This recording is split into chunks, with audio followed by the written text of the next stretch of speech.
Amigos y amigas de Ecología Humana, el día de hoy estamos complacidos con la presencia de un gran amigo de hace muchos años, nuestro gran amigo comunicador de la ciencia, Carlos Jiménez. Pues ustedes no lo saben, pero Carlos tiene una gran experiencia en la comunicación de la ciencia. El día de hoy queremos platicar con él para que nos explique su experiencia. Yo quisiera, Carlos, que tú les platicaras a nuestros escuchas y la gente que ve este video de Ecología Humana, ¿qué has hecho tú en tu trayectoria comunicando la ciencia?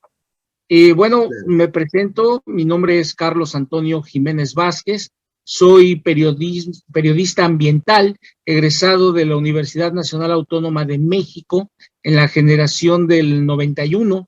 Vengo al estado de Chiapas por mera caso fortuito, cuestiones familiares, y quién iba a decir que la vida me iba a permitir desarrollarme de manera profesional en este estado. Es el segundo estado biodiverso de la República Mexicana. Solamente lo precede Oaxaca por cuestión de números, pero Chiapas prácticamente tiene la gran mayoría de los ecosistemas, tiene una gran cantidad de especies animales y vegetales, y lamentablemente, así como de ese tamaño son sus recursos, también de ese tamaño son sus problemas. El reto, los problemas a vencer es la terrible inconsciencia del depredador más grande de la naturaleza, que es el ser humano.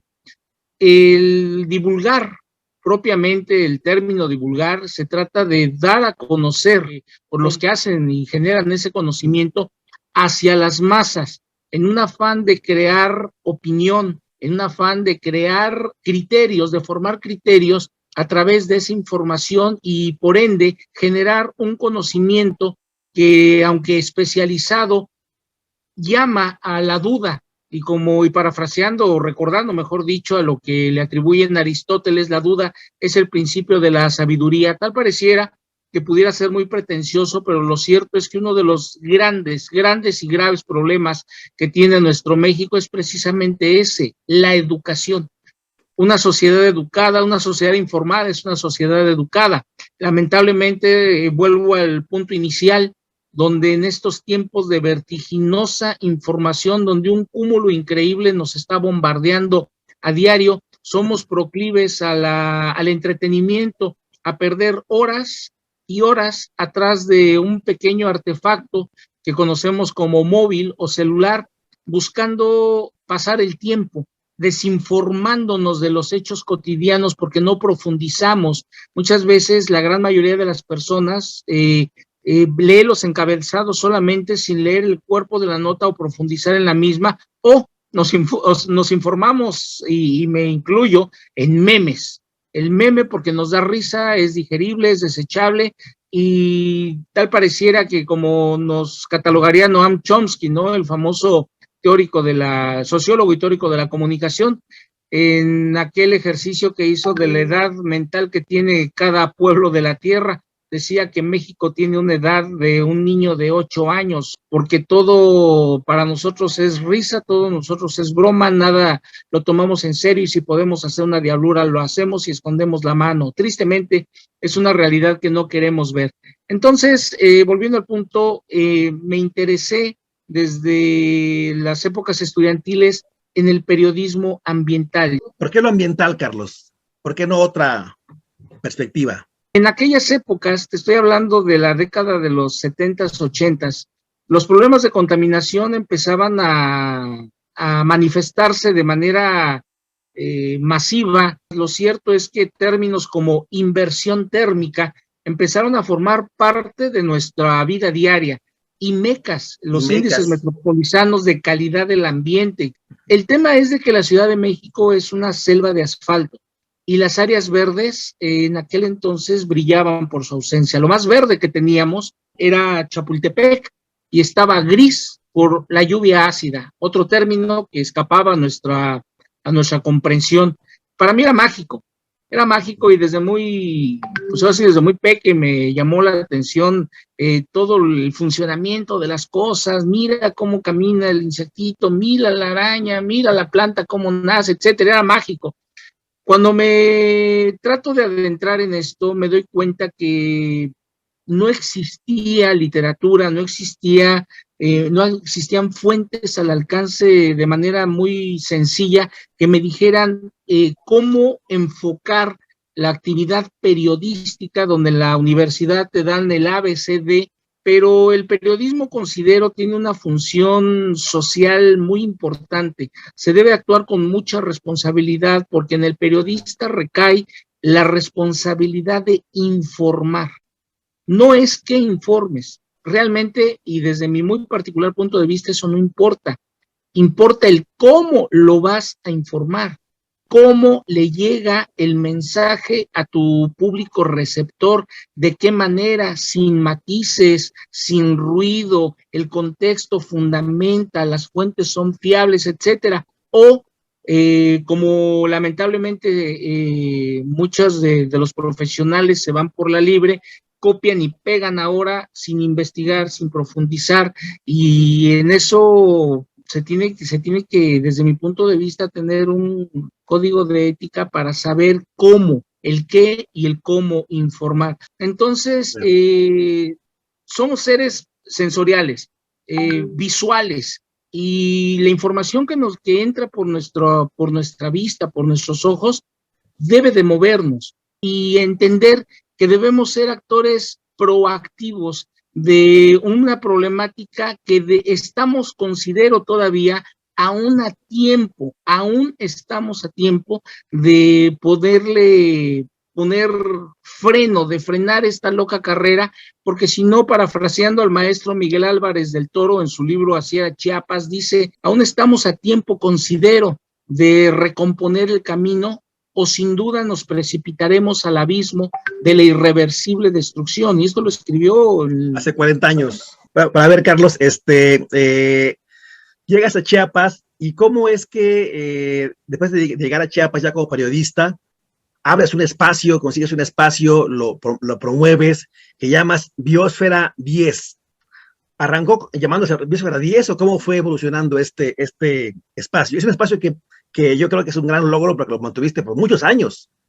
Y es muy complicado mantener muchos años un programa de ecología, de ciencia, en televisión abierta. ¿Cómo fue ese proceso?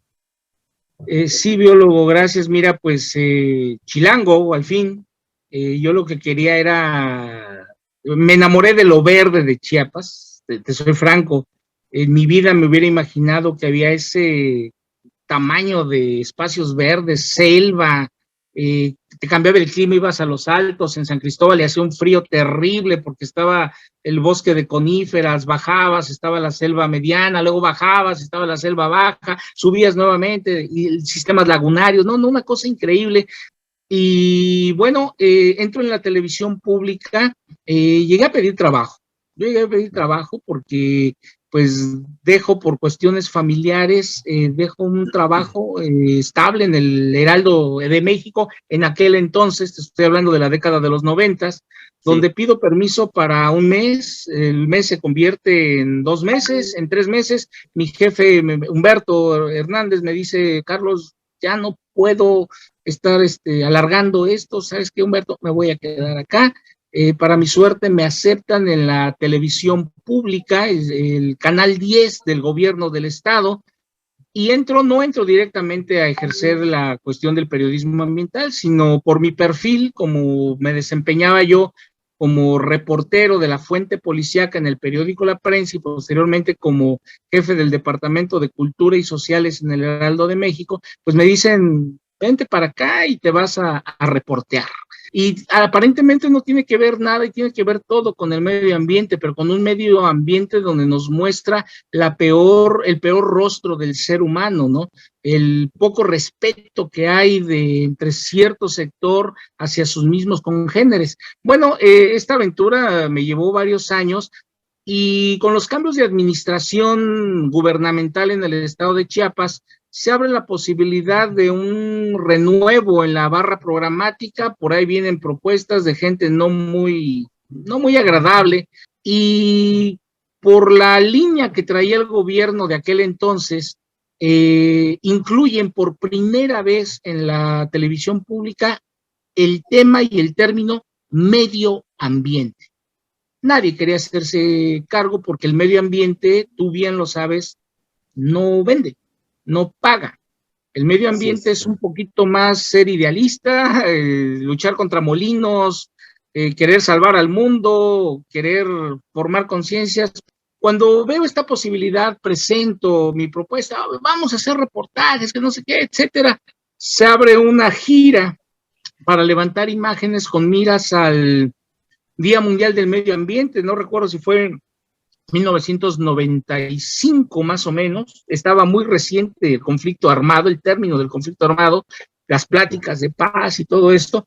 Entonces, qué bueno, nunca me arrepentí de esto, fueron casi 15 días de un andar constante con las cámaras de antes, que eran cámaras de formato 3/4, no sé si tú las recuerdas. Sí, con claro, una cámara claro. Ikegami que pesaba como 10 kilos, con una casetera, y aparte el audio aparte. Ya cargarlo era toda una odisea, Era ¿no? toda una aventura, era toda una aventura. Entonces el equipo pues, era conformado por el reportero, el camarógrafo y el auxiliar. Con miras al Día Mundial del Medio Ambiente, se pretendía hacer un programa especial que mostrara las bellezas del estado de Chiapas. Iniciamos nuestro recorrido de la Depresión Central Tuxtla Gutiérrez hacia la zona de los Altos de Chiapas, pasando por San Cristóbal, y cuál va siendo mi sorpresa de que empiezo a ver cómo el clima cambia, cómo el paisaje cambia, cómo pasamos de zonas boscosas muy tupidas a zonas donde pareciera que un gigante pasó con una maquinita de cortar el pelo y se veían los manchones, se veía la gente bajando los troncos, la leña para hacerla carbón, una cosa sumamente irresponsable donde pues el tema económico está latente, ¿no? ¿A qué otra cosa se dedican? La falta de programas sociales efectivos, etcétera, etcétera. Nos vamos adentrando, llegamos hacia Comitán, mismo caso, te venden por la carretera desde iguanas, todo tipo de animales, pavones, por allá nos vendían tucanes ya rumbo a la selva, etcétera. Guacamayas en la selva. Como si fuera, te vendo 1 kilo de limones, y así los vendían. Entonces, todo eso lo fuimos documentando, cosa que en aquel entonces mi director, lo voy a mencionar, don Oscar Castañeda, no quería, pero él quería mostrar la parte bonita, pero para conocer lo bonito tienes que conocer también la problemática para darle su justo valor a las cosas, y no solamente la vista para el turista, ¿sí? Claro. Dar a conocer el problema, pero también las posibles alternativas de solución que pueda haber, y no nada más de parte de la autoridad gubernamental, sino empezando por nosotros mismos, para generar resultados en lo global. Entonces, llegamos a la zona de los lagos, en Lagos de Montebello, en el municipio de La Trinitaria, sí. La Trinitaria, y llegamos prácticamente a la frontera con Guatemala, en la zona de Ciscao, que es un sistema lagunario precioso. Entonces, cansados, agotados, no habíamos comido, te estoy hablando de esto ya 2 días, bueno, ya habíamos comido en 2 días, pero habíamos pasado desde la madrugada viajando.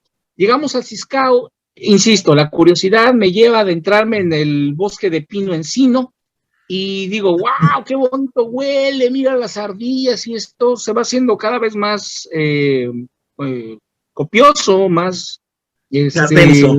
Más denso es la palabra, y de repente veo un claro, y ese claro se ensancha, y lo que vi me impresionó de tal manera que fue lo que me motivó a dedicarme de lleno al periodismo ambiental. ¿Qué es lo que vi? En ese claro había cientos, no sé si miles, cientos de troncos recién cortados, semi quemados, uno tras otro.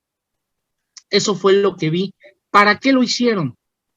Como le llaman, para clarear el bosque, el cambio de uso de suelo terrible que hay, esa práctica. También le llaman de manera horrible, le llaman limpiar. Limpiar. Que se limpien la conciencia y se limpien el cerebro estas personas, porque es una masacre lo que hacen con las zonas boscosas.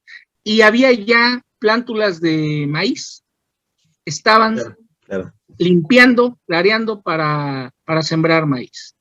Entonces, eso me movió, me conmovió, me dije, no, esto tiene que saberlo la gente, esto tiene que decirse, esto tiene que documentarse.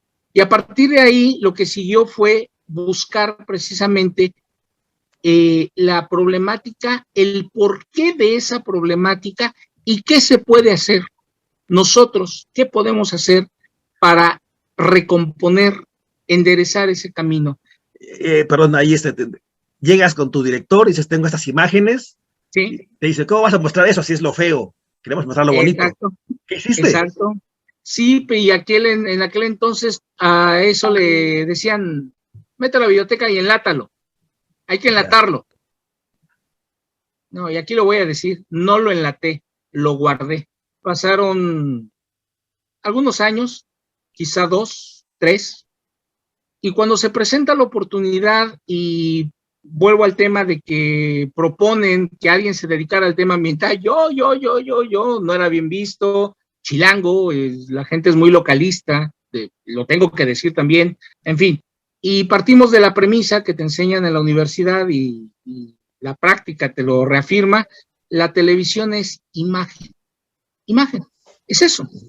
Claro, el sonido acompañado con la imagen bien puesto, empezamos a incluir esas imágenes entrevistando a los que saben, a los biólogos, a la gente que estaba al frente del sector ambiental, con tal impacto que en aquel entonces las redes sociales no existía, el internet era prácticamente era un lujo tenerlo, pero los teléfonos se saturaban las líneas telefónicas cuando Biosfera 10, como parte de un serial de programas que se llamaba Todas las Voces. Le presento a la entonces directora, se apellidaba Orduña, no recuerdo su nombre, en fin.